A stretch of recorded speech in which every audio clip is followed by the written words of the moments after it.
అందరికీ నమస్కారం. Welcome back to Priya's home made food. నమస్తే అండి. ఈరోజు కొత్తిమీర వేరుశనగ గుళ్ళు చట్నీ చేస్తున్నాను.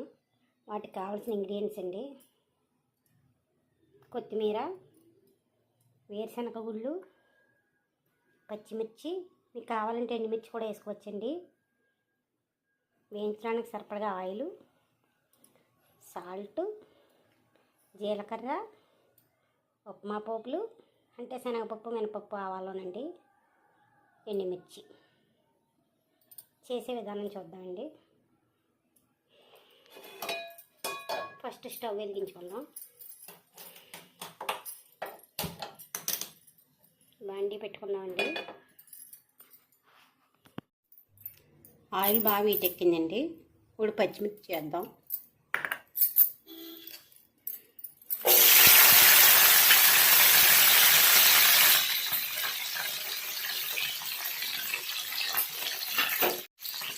బాగా వేపుతామండి. ఇప్పుడు వేరుశనగ గుళ్ళు కూడా వేద్దామండి.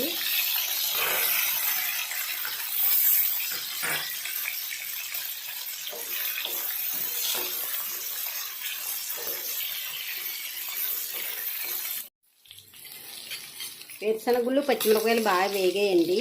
ఇవి మిక్సీ జార్లోకి వేద్దాము. తర్వాత కొంచెం జీలకర్ర వేద్దామండి.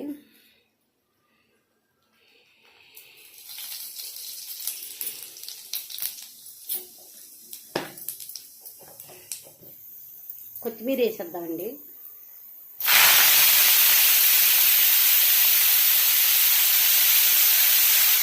కొత్తిమీర వేసి బాగా కలుపుదామండి.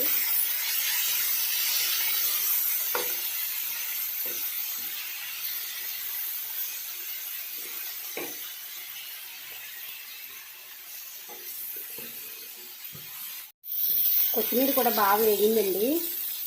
ఇది కూడా మిక్సీ జార్లో తీద్దాము చల్లారిన తర్వాత. స్టవ్ కట్టేస్తున్నాను.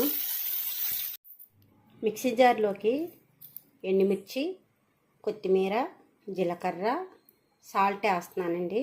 పచ్చిమిరపకాయలు అన్నీ కలిపి మిక్సీ పట్టుకోవాలండి మెత్తగా. సాల్ట్ వేస్తున్నానండి. మీ రుచికి తగినంత వేసుకోవాలండి సాల్ట్.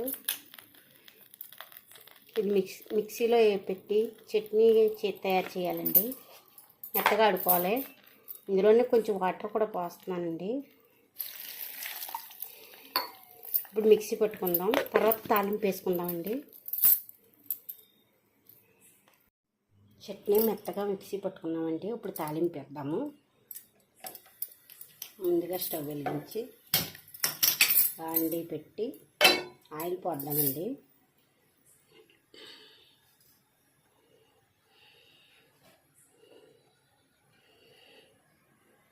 ఆయిల్ బాగా వీటెక్కనిద్దాము.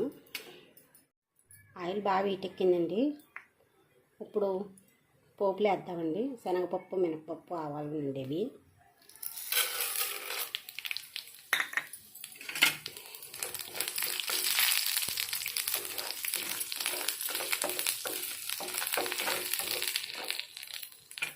ఇప్పుడు కొంచెం జీలకర్ర వేద్దామండి.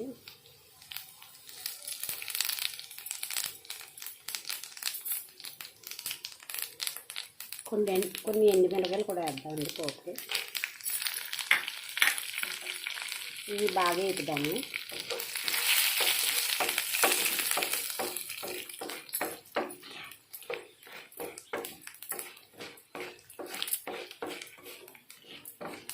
పోపు బాగా వేగిందండి. స్టవ్ కట్టేద్దాము.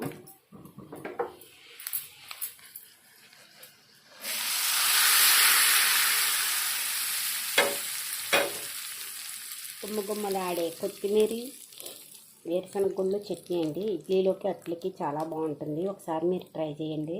మీకు నచ్చినట్లయితే లైక్ చేయండి, షేర్ చేయండి, కామెంట్ చేయండి. Thank you.